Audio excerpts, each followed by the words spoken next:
Chapitre 4. Les guérisons par l'esprit dans l'Antiquité. Au cours des âges, des hommes de toutes les nations ont cru instinctivement qu'il existait une puissance curative capable de rétablir les fonctions normales et les sensations du corps humain. Ils croyaient que cette étrange puissance pouvait être invoquée dans certaines conditions et que le soulagement de la souffrance s'ensuivrait. L'histoire de toutes les civilisations présente des témoignages de cette croyance.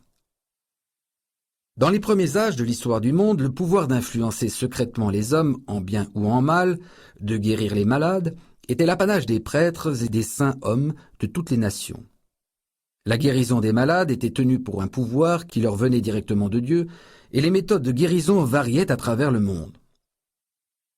Elles prenaient la forme de supplications à Dieu au cours de différentes cérémonies telles que l'imposition des mains, des incantations, l'application d'amulettes, de talismans, de bagues, de reliques et d'images.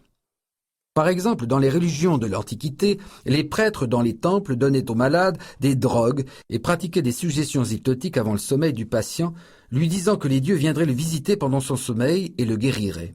Beaucoup de guérisons s'ensuivaient.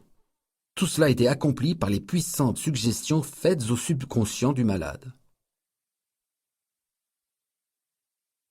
À toutes les époques, des guérisseurs non reconnus par les écoles officielles ont obtenu des résultats remarquables dans des cas où la médecine officielle avait échoué. Cela donne à réfléchir. Comment tous ces guérisseurs de toutes les parties du monde effectuent-ils leurs cures ? La réponse à cette question est que les guérisons sont imputables à la croyance aveugle du malade, qui libère la puissance curative du subconscient. Beaucoup de ces remèdes anciens étaient étranges, ce qui enflammait l'imagination du malade, exacerbant son émotivité. Cet état d'esprit facilitait la suggestion de la santé qui était acceptée à la fois par l'esprit conscient et par le subconscient du malade. Ce que nous dit la Bible sur l'emploi des puissances subconscientes. Tout ce que vous désirez, lorsque vous priez, croyez que vous le recevrez, et vous l'aurez. MC 11-24. Remarquez les différences des temps dans ce verset.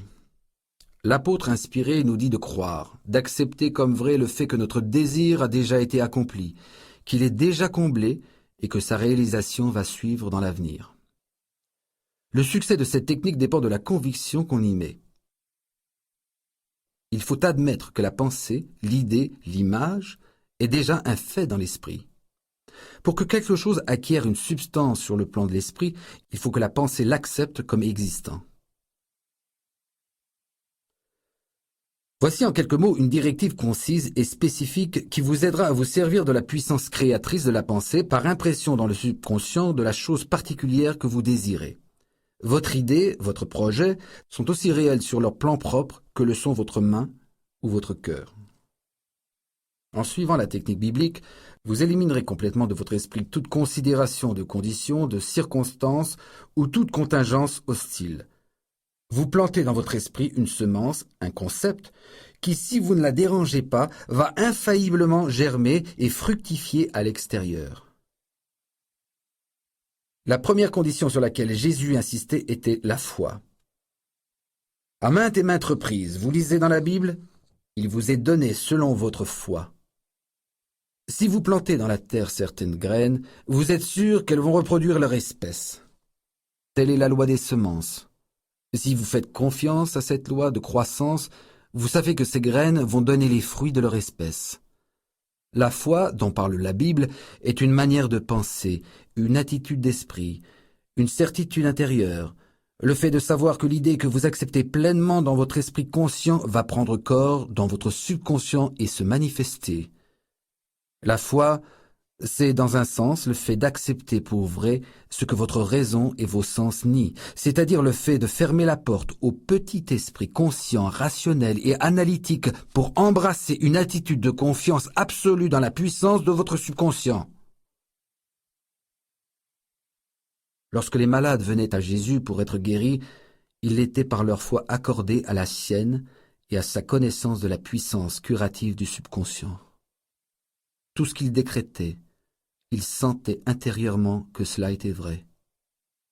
Il était avec eux, qui avait besoin d'aide dans l'unique esprit subjectif universel, et sa connaissance et sa conviction silencieuse de la puissance curative transformaient les prototypes négatifs destructeurs dans le subconscient des malades.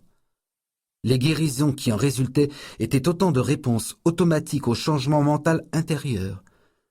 Son commandement était son appel au subconscient des malades auquel s'ajoutait sa conscience, son sentiment et sa confiance absolue dans la réponse du subconscient aux paroles qu'il avait prononcées avec autorité. Il est bien établi que des guérisons ont eu lieu dans diverses églises à travers le monde, au Japon, en Inde, en Europe et en Amérique, et j'ai visité plusieurs des temples les plus fameux du Japon. Il se trouve dans celui de Diabutsu, célèbre dans le monde entier, une gigantesque divinité de bronze, un Bouddha assis, les mains croisées, et la tête inclinée dans une attitude de profonde extase. Cette statue est haute de 13 mètres et on l'appelle le Grand Bouddha. Je vis jeunes et vieux déposer à ses pieds leur offrande, de l'argent, des fruits, du riz et des oranges. On allumait des cierges, on brûlait de l'encens, on récitait des prières de supplication. Le guide qui m'accompagnait m'expliqua l'incantation que murmurait une jeune fille qui se prosternait pour déposer son offrande de 2 oranges. Elle alluma aussi un cierge. Le guide me dit qu'elle avait été aphone et qu'elle avait recouvré la voix dans ce temple. Elle avait simplement eu la foi de penser que Bouddha lui permettrait de chanter de nouveau si elle se soumettait à un certain rite, jeûnait et faisait certaines offrandes. Tout cela contribua à attiser sa foi et son espoir. Il en résulta un conditionnement de son esprit qui parvint à la certitude. Son subconscient répondit à sa croyance. Pour illustrer davantage la puissance de l'imagination et de la foi absolue, je citerai le cas de l'un de mes parents atteint de tuberculose. Ses poumons étaient très atteints. Il avait un fils qui décida de guérir son père. Il revint à Perth, en Australie occidentale, où vivait son père, et il lui dit qu'il avait rencontré un moine qui revenait d'une chapelle en Europe où se produisaient des guérisons.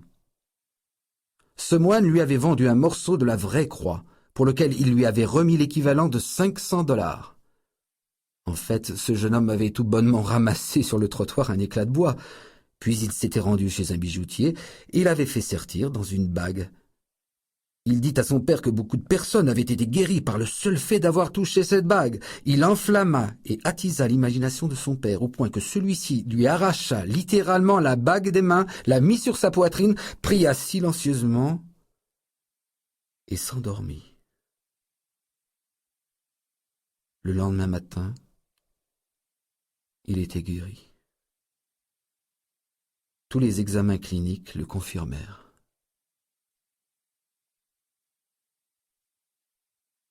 Vous avez compris, bien entendu, que ce ne fut pas le morceau de bois qui le guérit. Ce fut son imagination, intensément attisée, à laquelle s'ajouta l'espoir confiant d'une guérison totale.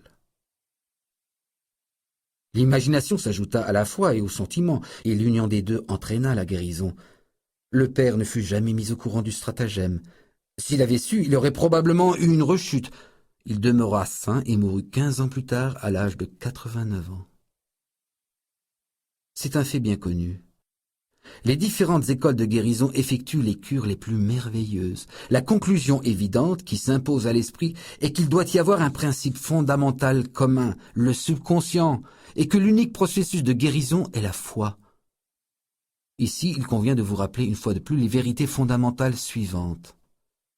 Premièrement, vous possédez des fonctions mentales que l'on a distinguées en nommant l'une l'esprit conscient et l'autre esprit subconscient.